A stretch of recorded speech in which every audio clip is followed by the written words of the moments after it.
iHeartRadio Broadway, driven by Mercedes-Benz. The best or nothing. I think this is one of the prop mugs from the show. Is it? Yeah, I think it is. Very nautical, very coastal. Oh, it says Anna. I took the director's mug. Yikes. I'm keeping all of this in the interview. This is fantastic. Okay, great. This is gold. Well, I'm going to get started. So Jessie and Noah, welcome to iHeartRadio Broadway. Thank you. Thanks. So we are here obviously to talk about the minutes. You all start previews on April 2nd and celebrate your opening night on April 17th. Jessie, I'm going to start with you. You all were in the midst of all of the craziness with going through previews. Then obviously the Broadway shutdown happened. How thrilled are you that audiences are going to get to see the show again? Oh, I'm so excited. It's gone through stages too, because I was so excited just to get back in the room with everybody and, and welcome our new castmates. And then, yeah, I think the dawning on the fact that I was selfishly just like excited about getting to see my friends again, but you hit it when you were like, yeah, audiences get to see this. I mean, not many people got the chance. Some people did. I think we got 13 previews in or something like that, 12, 13 previews in. Man. Right. And then shutdown happened. So I have to say the play feels really different after the last 2 years. I mean, Yeah. it was impactful and topical 2 years ago, but I think life has taken it to a new level. Well, and that was one of the questions I had later on. It's, when it was written in 2016, it was impactful then to do it 2 years ago. And now 2 years later, with everything we've collectively gone through, worldwide, politically, especially, it seems like it is really meant for right now. Yeah, it's kind of wild. And like you said, Tracy wrote it in 2016. It's kind of crazy to think that this is a pre-Trump era play. I mean, not that it's overtly about one side or the other of politics. No. It's really about I think the underlying questions of humanity that lead us to whatever our political stances might be. But yeah, really prescient on that was Tracy's the word. That's a good word, because I was like, I don't know how he did it. No, but it's like he had some kind of a twisted crystal ball. Yeah. I don't want to say Tracy Letts is a prophet, but I think he's a little bit of a prophet. Yeah, he'd probably laugh if you said that. Yeah, I'm pretty sure he would laugh. Yeah, I definitely would laugh, and he might agree a little bit. In his heart. He wouldn't say it. Or he'd say, well, I wish I wasn't, like, I wish this wasn't. Right. And Noah, I'm going to jump to you. You were making your Broadway debut with the minutes, and I'm just curious, when you got that phone call, what was that first reaction that went through your brain that I'm about to star in a Broadway show? Yeah, I don't need, honestly, I didn't believe that this was a something that was coming my way. And I mean, this is a dream team all around of, the most incredible artists from Anna and Tracy and the incredible cast members that are in this room, one of whom is right here. Several of you. But literally everyone is incredible. And I as soon as I stepped into the room, I was like, oh my God, I am Peel. I am the new guy in an established group of people who know each other's rhythms, and it's all kind of, playing catch up from there. But it's been very cool. I've been very excited from the get-go. Broadway's always been obviously kind of the gold standard of the theater, and the theater means so much to me and has been such a huge part of my life. And yeah, it's pretty cool. And then he came in and he very quickly, he wrecked the curve. I think it's like the new guy comes in and he's real nice. And then we sort of start working, and like, he almost knows all his lines. Most of us had done it before. Yeah. And we can't remember what's happening. I still almost know my lines 3 weeks later. It was pretty great. We were like, I guess we had a Scooby-Doo moment, and then realized we had to like kick it in high gear. It's good. Well, and the last time we all talked, the first press junket 2 years ago, there was so much secrecy around what the minutes is actually about. So I don't want you to give anything away, but what can you tell our audience what the minutes is about and who both of you play? Yes, we wouldn't dare give the secret away. Oh, I was thinking about this morning. Oh yeah. I feel like the play is like, you're at like a theme park, right? And you think you're getting on the people mover. Like you think you're getting on like the slow moving, The like slow ride. I just need I'm gonna hang out on the people mover. And then all of a sudden you're scooting along and you're like, I'm not on the people mover. I'm on the highest roller coaster in the park and I can't get off. And it's thrilling and it's like it's all the things. That's exactly right. You feel like you're coasting along, you're having a nice time, and then you're like, why am I on such a steep incline? Where does it go from? Oh, I see where it goes from here. Yeah. Yeah. And along the way, it's really funny. And then it's not. And I think it'll leave people walking out of the theater with a lot to talk about. And a lot to relate to. And who's your character? Who do you play in the minutes, Jessie? Yeah, so I play a lady named Miss Johnson, and she is she's the clerk in the room of the town council room. So she's the one who actually sits and keeps the minutes of all the meetings that happen, and has access to a lot of important information in the town and records and things like that, and tries to she's the record keeper. She has a lot of responsibility. That's the best way to describe it. Yeah, she's the record keeper. And I think that's one of the other things the play is really about is what stories are we telling? Who gets to tell the stories? Who gets to write the stories? Who keeps the records? How truthful are our records? What stories are we aligned with? What stories are hard to face? Mm-hmm. Things and like that. What foundations are those stories built upon? Yes. Right. How much about those foundations do we know? How much do we want to know? Yeah. And Noah, who do you play in the minutes? I play Brian Peel, who is a pediatric dentist and a recent city councilor in Big Cherry.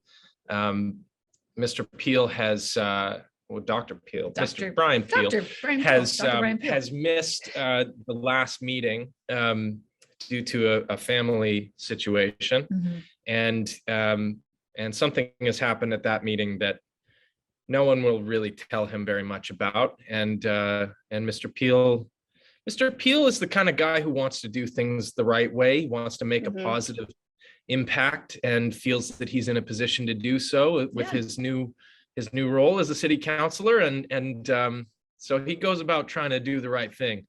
And good luck to him.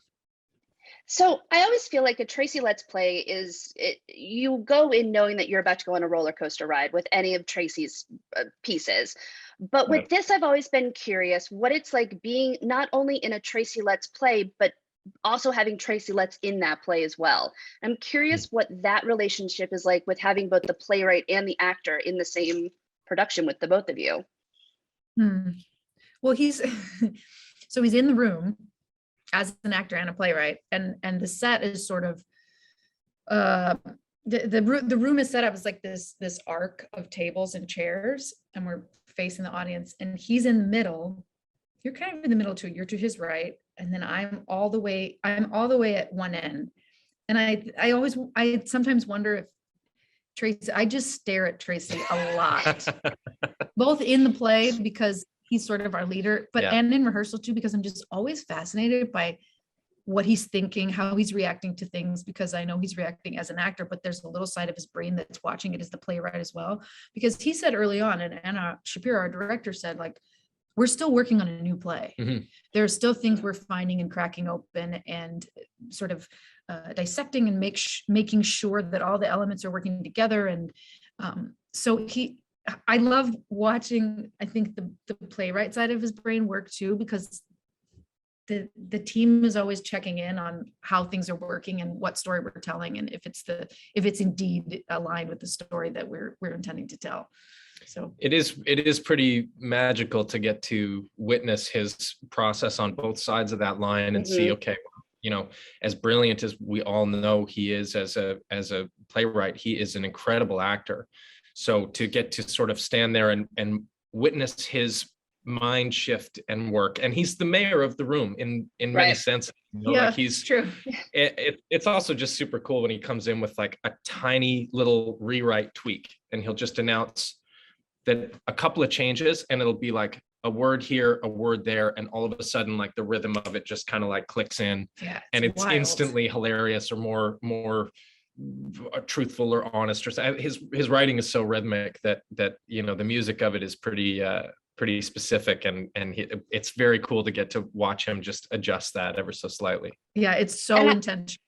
So you can trust it as an actor that, you know, if he's put an and instead of a but or anything like that, he meant to do it. It puts a lot of pressure on you to have all the ands it instead does of the kind buts, of, you know. yeah. I do a lot of wincing in the corner, like, oh, I know I said it wrong. Yeah. Well, and I also feel like Anna is one of the most prolific directors of today. And I'm curious what it's like working with Anna, especially on a new piece. I'm curious what that relationship is like for both of you with Anna. I mean, I've never, she actually caught me saying this walking into the rehearsal hall the other day, that I've never worked with a director who is just as crazily intelligent and spinning plates and ideas and giving like incredibly entertaining notes. Like her thought process is so beautifully entertaining and so spot on. Yeah.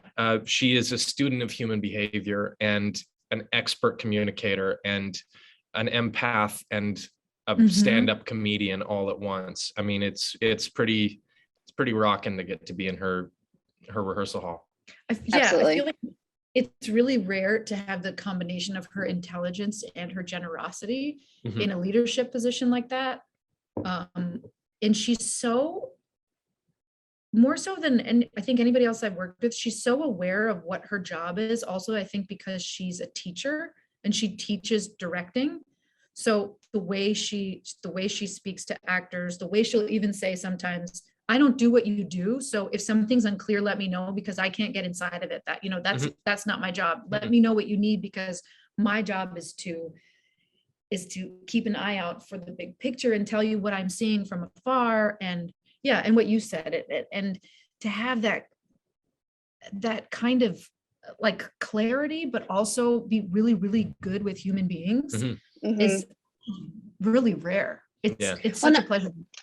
And I like when she directs the ensemble pieces, because I feel like she goes into the nuance with those ensemble members so exceptionally well. And I think that she is definitely an actor's director. There are not many that I think are an actor's director, and I think she is one of them. Yeah, I agree. And you'd kind of think that like actors, directors are people who might be actors themselves, but I think it's an incredible testament to her technique and her humanity that she is as interested in every. She's looking at the whole thing from like this overview where she can kind of get inside everybody's head at any given moment, and also watching it from the audience perspective of saying, okay, well, what information do I need and what information can I not have yet? Right. That kind of like fine craftsmanship is really it's something to watch. I catch myself being a little bit in awe of it sometimes, and I'm like, oh, I have a job to do. I have to. Yeah, I know. I like watching her direct. Yeah.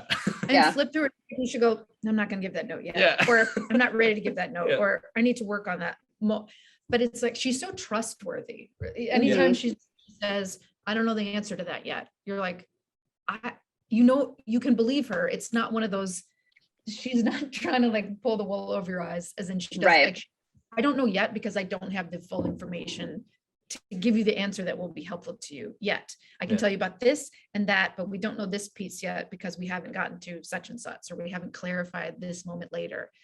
It's a good feeling as an actor to know that you can trust somebody that much, you know, because it lets you kind of like let go of the rest. And before I let you go, you know, we have said it before, there are so many secrets behind the minutes and what the play is actually about. I haven't seen it yet. I'm super excited to see the minutes finally after 2 years. But what do you want audience members to know before they walk into Studio 54 to see the minutes? What do we want them to know? They're in good hands. Go for the ride. Okay. Go for the ride. Truly, you are in good hands. Buckle up and enjoy the ride. Yeah. I Perfect. concur. It's a great way to end everything. So the minutes opens on April 17th at Studio 54. Jessie, Noah, thank you so much for joining iHeartRadio Broadway today. Oh, our Thank you very pleasure. much. Thanks, SJ. iHeartRadio Broadway, driven by Mercedes-Benz. The best or nothing.